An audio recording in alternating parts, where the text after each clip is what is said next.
Bonjour à tous, on se retrouve aujourd'hui pour le test et le déballage d'une carte SD, carte de marque SanDisk, modèle extrême, en taille 64 Go.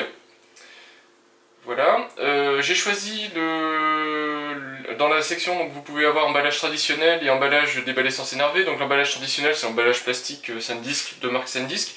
L'emballage déballé sans s'énerver c'est cet emballage cartonné, qui est à la fois badgé SanDisk et Amazon. Voilà, on voit au dos ouverture facile en carton et puis quelques caractéristiques techniques du produit. Emballage extra plat, donc qui arrive dans une enveloppe carton Amazon plate, pratique pour mettre dans la boîte aux lettres. En déballé sans s'énerver, la carte existe en 3 tailles, en tout cas à ce que je vois à l'écran. 16 Go, 32 Go, 64 Go. Sachant que ces cartes-là existent aussi en 128 Go et 200 Go. Je sais pas si c'est 200 ou 256 Go. Mais pour ça, il faut que vous sélectionniez l'emballage traditionnel. Je suis en train d'essayer d'ailleurs de voir si c'est vraiment 200 Go. 256 Go sur la photo et c'est marqué, donc c'est bien marqué 256 Go, on le voit bien. 200 Go sur le site Amazon. Voilà. Au niveau des prix, je pense que ça se vaut. Oui, c'est exactement le même prix entre déballé sans s'énerver et emballage traditionnel. Par contre, en déballé sans s'énerver, donc pas de 128, pas de 256. Pour moi, c'est pas un gros problème, d'ailleurs.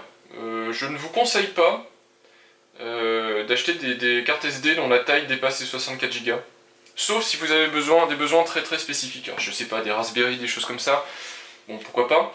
Si c'est pour faire de la photo, de la vidéo et mettre dans un appareil comme celui qui est en train de filmer en ce moment, je vous conseille pas de monter au-delà des 64 Go pour deux raisons.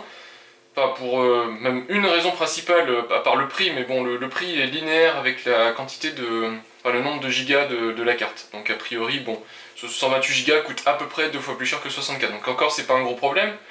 Le souci étant plus que si la carte a une ratée quelconque, plus la carte va être grosse, plus vous allez perdre des données. Alors ça c'est un conseil pour les gens qui ont l'habitude de faire de la photo, qui ne le feraient pas. Pour des gens qui débutent dans de la photo, dans la vidéo, multipliez le nombre de cartes SD.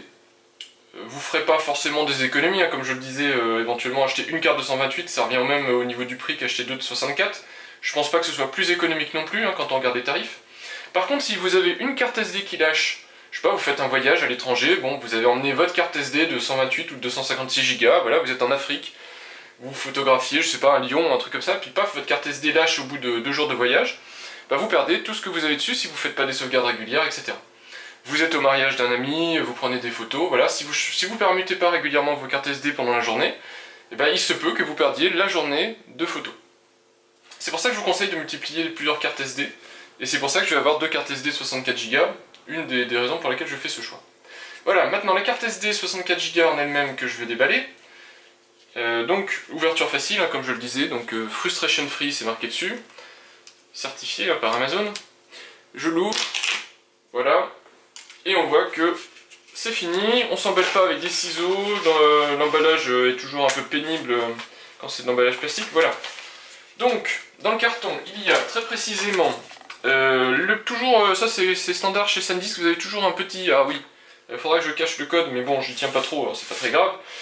Vous avez un petit coupon pour obtenir le logiciel Rescue Pro Deluxe, qui est un logiciel qui vous permet justement en cas de perte de données, je sais pas, vous avez effacé par mégarde des photos, des choses comme ça, une vidéo, et il vous permet d'essayer de les récupérer, de tenter de les récupérer.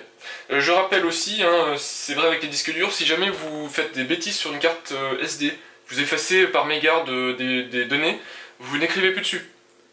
Vous vous êtes rendu compte que vous avez fait une bêtise, vous sortez la carte, vous attendez, vous réfléchissez tranquillement à comment vous allez pouvoir faire pour récupérer vos données, mais surtout, vous n'essayez pas de continuer à utiliser la carte, etc. Plus vous allez écrire sur la carte, plus vous prenez le risque de ne pas pouvoir récupérer vos données. Et c'est pour ça que ce logiciel peut être pratique si vous ne faites pas des cycles d'écriture et de lecture suite à ça. Voilà, un petit papier qui décrit rapidement les caractéristiques de la carte. Donc c'est une micro SDHC, etc. Voilà. Et puis la carte en elle-même, qui est quand même l'objet de la vidéo, la voici. Voilà, une carte avec un autocollant doré qui est commun à la gamme extrême. je crois que vous avez, au-delà de cette carte-là, vous avez Extreme Plus, Extreme Pro qui sont encore plus rapides. Voilà, et puis donc vous pouvez ouvrir facilement le petit emballage plastique que vous pouvez garder hein, pour, justement pour ranger vos cartes en attendant. Et voilà la carte en elle-même. Voilà. Alors, concernant les performances, on va voir ça dans un instant. Concernant le prix, donc je l'ai dit tout à l'heure, 31,99 le prix de la carte. Moi je l'ai eu en vente flash à 25 € je crois. C'est franchement pas cher pour la capacité d'une telle carte. Et pour la réputation de la marque, parce que c'est ça qui compte aussi énormément dans ce genre d'achat. Vous pouvez trouver des cartes de qualité moyenne, voire douteuse, à des prix évidemment beaucoup plus accessibles. Mais si c'est pour faire de la photo, si c'est pour stocker des photos ou des vidéos dessus auxquelles vous tenez, bah, prenez un petit peu plus cher, mais quelque chose de réputé. Voilà, j'ai avec moi ici mon ordinateur portable qui est équipé d'un lecteur SD. Je vais l'utiliser pour faire rapidement 2 transferts de fichiers. Comme ça on aura une petite idée de la vitesse de la carte. Je vous retrouve tout de suite le temps de mettre ça en place. Voilà, donc on se retrouve avec mon ordinateur portable qui a été allumé. Je vais brancher ma carte SD. Donc je la mets dans le port SD spécifique. Vous devez vérifier bien sûr, hein, vous avez ici, pour ceux qui ne connaissent pas, sur une carte SD, vous avez un petit loquet sur la gauche ici là. Quand il est en haut, il est en mode lecture-écriture. Quand vous le descendez, il passe en mode lecture seule, hein, pour éviter de modifier les données qui se trouvent dessus. Donc moi évidemment la carte est en mode lecture-écriture. Voilà. Donc a priori la carte est neuve, hein, je peux l'imaginer, donc elle n'est peut-être pas formatée. Si elle semble l'être, ben, c'est bien. Souvent vous aurez besoin de la formater, donc vous verrez dans le... Je vais zoomer sur l'écran. Je ne sais pas à quel point je vais pouvoir vous zoomer sur l'écran, mais...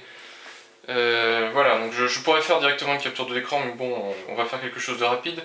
Donc vous voyez que la carte fait bien 59,4 Go formatée. Donc vous avez toujours une perte entre la capacité formatée et la capacité réelle d'un disque. Donc un tout petit peu moins de 60 Go. Et elle est formatée en EXFAT. Alors EXFAT c'est bien, ça permet de supporter des volumes assez importants.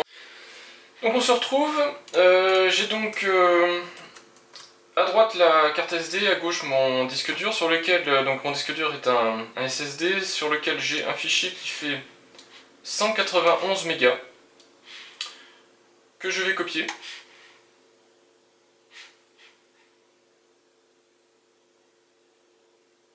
Voilà, donc vous avez vu, ça a été copié en quelques secondes. Donc si le débit théorique est bien de 90 mégaoctets seconde, si je ne me trompe pas, c'était ça, 90 mégabytes seconde? Oui c'est ça, 90 mégaoctets seconde, ça aurait dû faire à peu près 2 secondes. C'est pas tout à fait le cas, mais bon voilà. Je le retransfère sur mon disque dur, on va voir...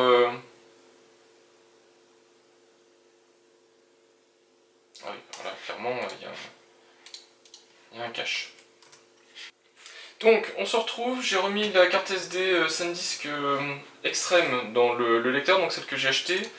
Je me suis fait un petit peu troller par Windows, j'ai l'impression, avec la partie lecture, donc retransfert de la carte SD vers le disque. Donc je refais rapidement le test de transfert de fichiers. Donc on voit ici sur un fichier plus gros que la carte plafonne à 38,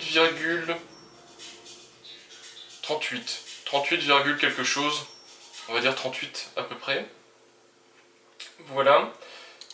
Pour faire le test inverse, je vais effacer le fichier sur mon disque. J'enlève la carte. Je remets la carte. Je réouvre avec un explorateur.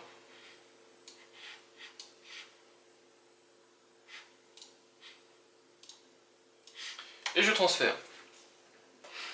Voilà, je plafonne à 80, 79,8. Donc 80, je suis pas tout à fait au 90.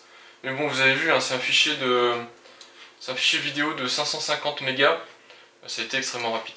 Voilà, puis je sais pas non plus quelle est la capacité réelle de mon lecteur de carte SD.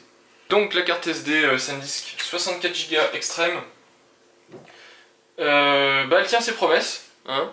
aux alentours de 90 mégaoctets à la seconde en lecture. Moi j'ai observé un petit peu moins là sur un test très rapide, mais on va dire vers les 80, mais bon ça reste très très bon. 40 en écriture, c'est je pense pile poil ce qui est indiqué dans les spécifications. C'est une carte donc de marque SanDisk, donc réputée fiable. Voilà, un produit que je vous conseille, qui coûte pas si cher que ça quand on en a besoin, et à mon avis qui vous rendra de fiers services. Voilà, le packaging est un peu léger, mais bon pour le prix on s'attend pas non plus à avoir plus. Vous avez au moins la petite boîte pour la ranger et éviter de la faire tomber ou l'abîmer quand vous la faites tomber comme je viens de le faire. Voilà, pour le prix c'est plus que correct, je vous la conseille. J'espère que ce commentaire vidéo vous sera utile, et puis bah, je vous souhaite un bon achat.